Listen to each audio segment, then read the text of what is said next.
Every year, meteorologists from around the world gather to take part in the American Meteorological Society Conference, or the AMS Conference. It's been a tradition that has gone on for 103 years and counting.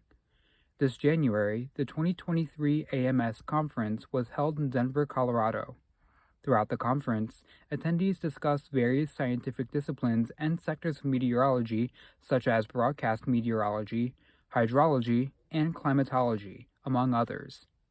The meetings at the 2023 AMS conference consisted of a lot of numerical research, and often, meteorology consists of very dense data, so broadcast meteorologists, for example, need to act as a bridge between what is found in textbooks and the public. We're basically interpreters between science and public knowledge.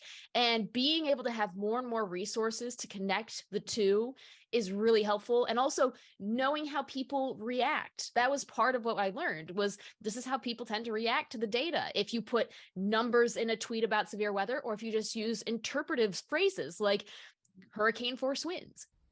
Each day of the conference, numerous meetings are held, and research and ideas are presented for collective discussion in seemingly every sector of meteorology, covering topics such as tropical cyclones, atmospheric rivers, and snowstorms. In addition, people can take the opportunity to meet with other like-minded atmospheric scientists and discuss niche areas of the field, as well as make career and even lifelong professional connections. And in that time, I believe we had 4 or 5 derechos in about 3 years. And one of them was the August 2020 derecho that just obliterated Iowa. And so we've had that kind of severe coverage. We've had haboobs, we've had tornadoes, we've had snowstorms, ice, everything. As important as it is for meteorologists to share new data amongst colleagues, it's also imperative to note how certain aspects of the field may transform moving forward, in particular broadcast meteorology. Also, you have to look at what platforms you're using. Facebook has an older population and they assimilate information different than the newer gen on Twitter or Instagram, for instance. You aren't going to put a severe thunderstorm warning on Instagram because no one's there to see a severe thunderstorm warning. So being able to tiptoe around the differences between them is going to be something that I think the industry is already doing a little bit better, but it needs to do a lot more going into the future. And then that's going to help us get the word out more. 2023 was the 22nd Annual Student Conference on January 7th and 8th, which took place the weekend leading up to the main AMS Conference from January 9th through the 12th.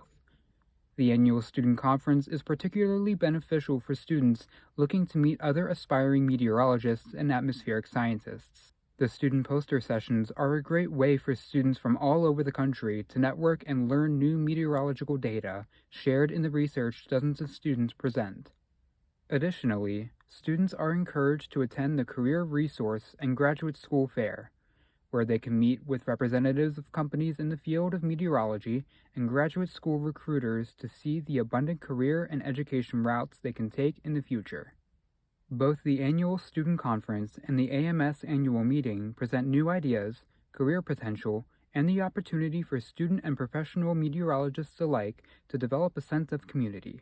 For Whether or Not, I'm Kyle Eck.